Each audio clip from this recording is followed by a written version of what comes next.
Hello guys, nandito na naman tayo sa panibagong tutorial sa pagwawiring ng mini driving light at saka domino switch. Yan, tanggalin nga lang muna natin. Isang quick tutorial lang po ito, napakabilis lang. Ang una, ang ating mini driving light ay may red, yellow at saka black. Bali dalawa po yan. Ayan. Dalawa ating mini driving light. Kasi nakaset na po yan. Saka yung domino switch. Ang una natin gagawin, pagsamahin natin ang yellow sa yellow. Ito po ay sa mini driving light pa lamang ha. Wala pa tayo sa switch. Pagsamahin natin yun ng dalawang yellow. Yan po. Dalawang yellow. Tapos ihiwalay natin ang dalawang red. Yan. Dalawa. Pair by pair lang po ito. Saka yung black. Yan po. Bali, combine lang natin yung parehas na kulay.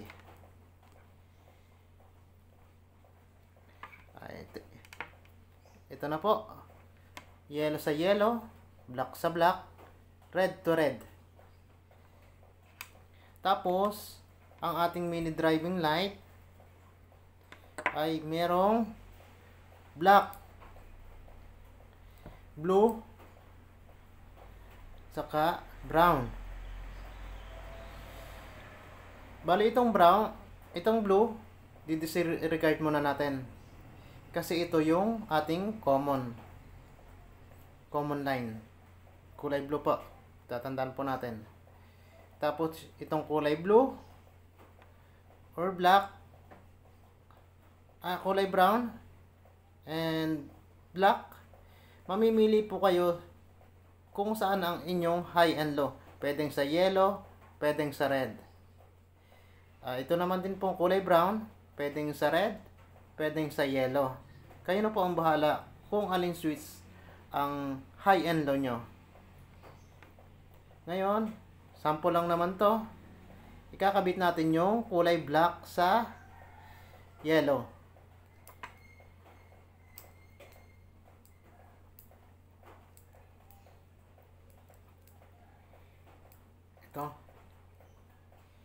Tapos itong kulay brown sa kulay red.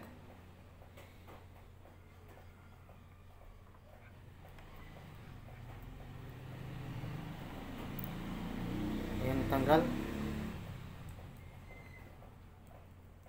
Ayusin lang natin.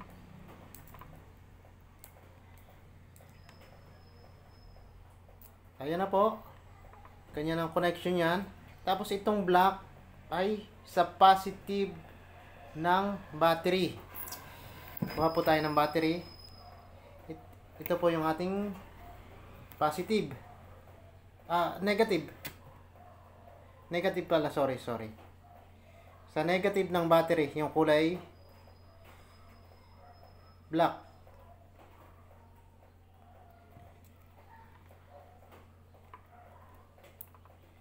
Ayan. Negative sa black, common. Tapos itong brown, itong blue ay sa positive line. Bali, puro white lang po ang ginamit ko sa battery kasi wala akong extra na kulay black at saka red. Pasensya na po kayo. Quick tutorial lang naman to.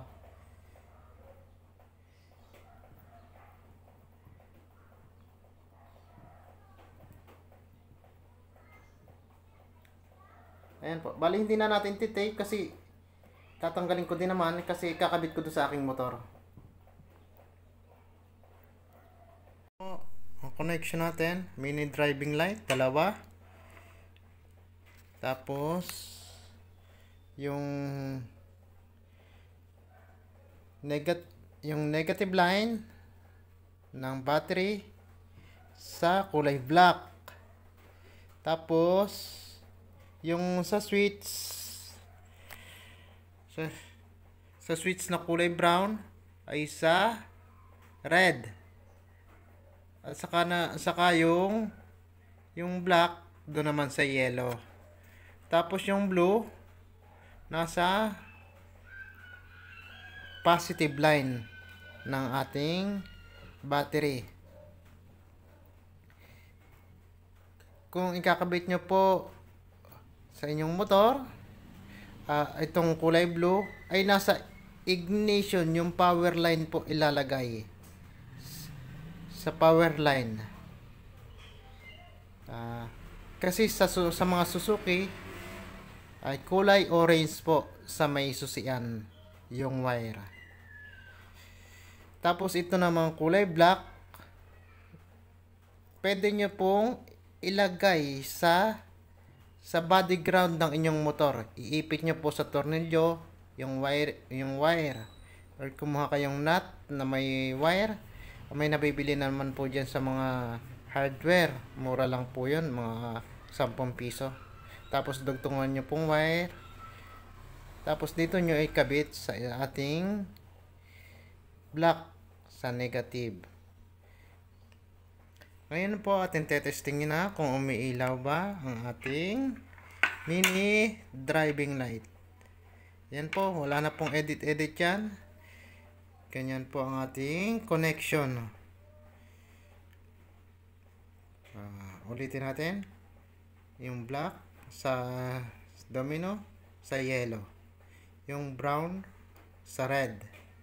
Tapos yung blue sa positive line. Tapos kukonek lang natin sa negative yung black. Ganun lang po kasimple. Bali atin tetestingin na kung gumagana. Ayan po. Gumagana.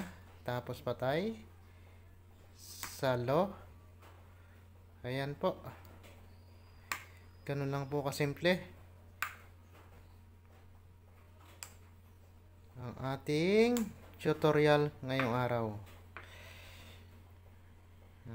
Napakasimple lang po.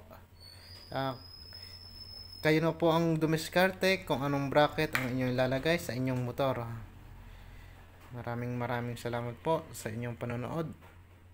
Pag-iingat po kayo at sana po lagi po kayong nakatutok sa aking channel. Paki-share na rin po ang ating video para maraming makaalam ng ating tutorial. Maraming salamat po. Ingat po kayo palagi.